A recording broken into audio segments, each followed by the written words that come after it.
quand tu te regardes trop, c'est qu'il y a un problème. Des fois, je me pose la question, je me dis, est-ce que tu te sens toujours en paix avec toi-même? Donc ouais, c'est comme le silence, quoi. Je compare souvent ça avec le silence. Le miroir, c'est si jamais si t'arrives pas à être seul à un moment où que ça te gêne, c'est un peu comme si t'arrivais pas à te regarder dans la glace. Donc là, ça va plus ou moins. C'est pas l'image ça. Moi, je parle vraiment de l'image, la distance que tu peux avoir par rapport à toi, quoi. Polo. T'inquiète, on va aller chanter en français dans des pays où on parle pas français. T'inquiète, on va le faire. Qu'est-ce qui te tient debout? Qu'est-ce qui te donne envie d'y aller? Est-ce le vieux monde qui court derrière toi qui veut te rattraper? Est-ce un aimant qui te tire vers l'avant? Qu'est-ce qui te donne envie? Qu'est-ce qui te tient debout? Là, il y a une ambiance particulière où les gens perdent un peu le moral, ils sont pessimistes. Il y a des raisons de l'être, mais il y a quand même le moyen de rester optimiste. Vous avez choisi d'être optimiste. Ah oui, ça c'est un choix. Ouais. C'est un choix. C'est un choix que j'ai fait consciemment, que j'ai bien fait. C'est une phrase que vous aimez de Voltaire. Voltaire qui dit « J'ai décidé d'être heureux parce que c'est bon pour la santé ». Ouais. Si vous êtes à même de prendre du plaisir dans les choses que vous souhaitez faire et que vous faites, alors vous arriverez à faire des choses. Si vous arrivez à vous extraire du quotidien, si vous arrivez à vous extraire de ce qui est juste devant vous, alors vous arriverez à faire quelque chose. Donc, ces deux maîtres mots, ces maîtres mots importants pour moi, c'est être capable d'être optimiste et de prendre du plaisir dans cet optimisme. Pour imaginer un peu votre vie. Vous voyez votre vie, imaginez-vous, vous êtes dans une forêt, il fait nuit, vous avez la route devant vous, vous êtes en voiture. Vous allumez vos phares parce qu'il fait nuit. Et donc vous voyez à 50 mètres, entre guillemets, je n'ai pas encore mon permis, mais c'est ça. Vous ne voyez pas le chemin tout au bout. Mais par contre, vous savez quand même que quand vous avancez, la route est là. Bah, c'est la même chose que j'ai envie de vous dire en fait. Même si vous ne voyez pas au bout du chemin, écoutez ce que disait Martin Luther King. Il disait on a deux vies. La deuxième commence quand on a compris qu'on en avait qu'une.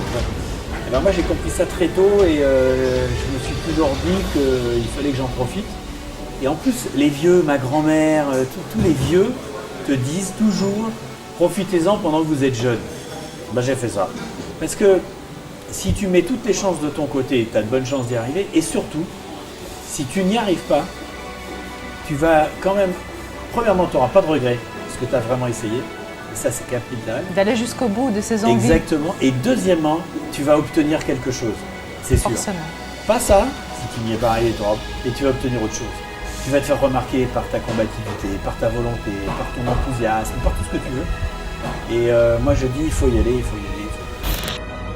En général, on est tous, on sous-estime un peu, on sous-estime les capacités qu'on a par rapport aux objectifs, et du coup, ces objectifs sont souvent inférieurs à ce qu'on peut avoir. Et surtout, les choses qu'on ne prévoit pas sont beaucoup plus importantes, beaucoup plus positives que les choses qu'on peut prévoir.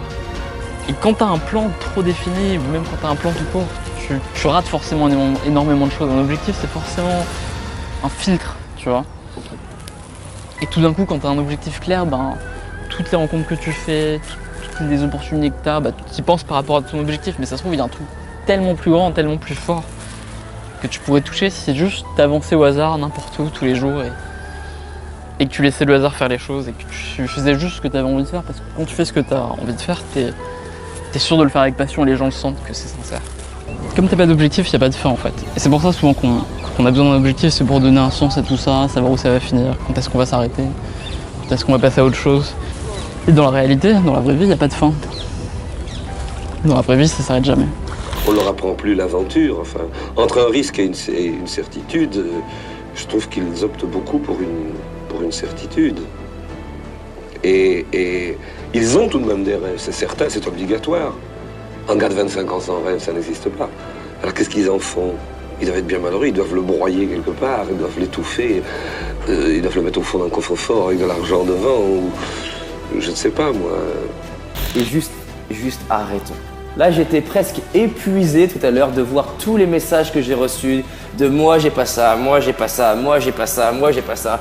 Et j'avais envie de prendre chaque personne et de les secouer et de leur dire arrête de te répéter ton histoire de merde. Arrête de penser qu'à ton gros cul et va te mettre au service de l'humanité et tu te sentiras bien. Là, juste, il est temps d'arrêter de penser à moi et penser aux autres. Et c'est chiant. C'est bien de penser à soi dans une certaine mesure, Et je suis le premier à dire, soyez égoïste parfois. Mais c'est bien d'être égoïste quand à la limite vous pensez qu'aux autres. Mais des fois, il s'agit de penser aux autres. Et on se sent immédiatement bien quand on met sa vie au service des autres. J'ai passé des années à vouloir corriger ma timidité. Et un jour, j'ai réalisé que la clé, c'est pas de corriger ma timidité. La clé, c'est d'utiliser qui je suis au service des autres. Et quand tu commences à faire ça, bah, tu te sens bien. La crise existentielle, c'est dur de vivre. La crise d'angoisse, c'est tellement dur de vivre que du coup on a peur. La crise d'adolescence, c'est dur d'être jeune. La crise de la quarantaine, c'est dur d'être vieux. La crise d'anxiété, c'est tellement dur d'être ou jeune ou vieux que du coup on panique. La crise de panique, vous voyez, c'est la preuve de ce que je viens de dire précédemment. La crise de la masculinité, c'est vraiment dur d'être un homme. La crise politique, c'est dur d'être un homme avec du pouvoir. La crise économique, c'est dur d'être un homme avec du pouvoir et de l'argent. La crise monétaire, de toute façon, l'argent, on ne sait pas trop s'il y en aura demain. La crise financière, quoi qu'il aille et où qu'il soit, peut-être qu'il ne faudrait pas en avoir tant que ça. La crise systémique, c'est la crise de toutes les crises que je viens de citer. La crise du logement, quand même on est des sous, on ne pourrait pas avoir un toit sur la tête. La crise bancaire, de toute façon, il n'y aura pas d'argent, même si on l'a posé dans la banque, elle sera détruite. La crise du disque, quand même on est de l'argent, une maison, tout ça, on ne pourra rien écouter parce qu'il n'y a plus de musique. La crise pétrolière, on ne pourra pas chauffer parce qu'il n'y a pas d'énergie. La crise alimentaire, mais quand même on est tout ça, on ne pourra pas manger de trucs. La crise sanitaire, si on avait de quoi manger, peut-être qu'il ne faudrait pas le manger.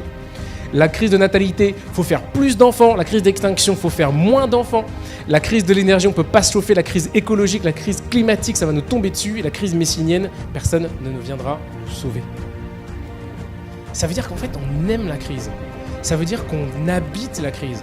Ça veut dire que tous ceux qui vous disent que nous vivons dans une période de crise, que nous allons dépasser, que nous allons résoudre et après laquelle il y aura encore une fois ce truc de sotériologie, n'ont pas compris pourquoi et ce que nous multiplions les crises. Parce que la crise est un besoin social. Nous sommes dans une période qui a besoin de montrer qu'il y allait avoir de la transformation. Envers quoi est-ce que nous avons besoin d'avoir de la transformation? Envers la promesse qui avait été celle de la modernité, de vous donner quelque chose qui sera valable en tout temps et en tout lieu. Tu seras ingénieur en tout temps et en tout lieu. Le CDI, indéterminé, pour combien de temps? Ah, longtemps. Non, ah non. Il me semblerait que la culture dont nous avons hérité est intolérable. Il y a eu une dévastation du monde qui s'est perpétrée, et en réaction à ce monde-là, il y a une espèce de pulsion de vie qui va rejeter de manière très forte ce qu'avaient été les enseignements par avant, et avoir envie de construire son truc avec même, je le dis, j'aurais peut-être pas le dire, mais il y a une hargne contre ce qu'on nous a laissé. La spécificité inaliénable de notre génération, c'est que c'est celle qui est juste après celle d'avant. Et ça, on ne pourra jamais nous l'enlever. Ça veut dire que c'est nous maintenant. Si cette vidéo vous a plu, mettez un pouce en l'air, ça permettra à d'autres personnes d'être inspirées par ces conseils. En dessous, il y a un lien cliquable, c'est une formation gratuite que j'ai faite qui permet de savoir comment utiliser 4 logiciels gratuits pour automatiser Twitter et avoir de nouveaux followers sans forcément y travailler chaque jour. Si ça vous intéresse, cliquez simplement sur le lien juste en dessous de cette vidéo. Je vous dis à très bientôt, salut!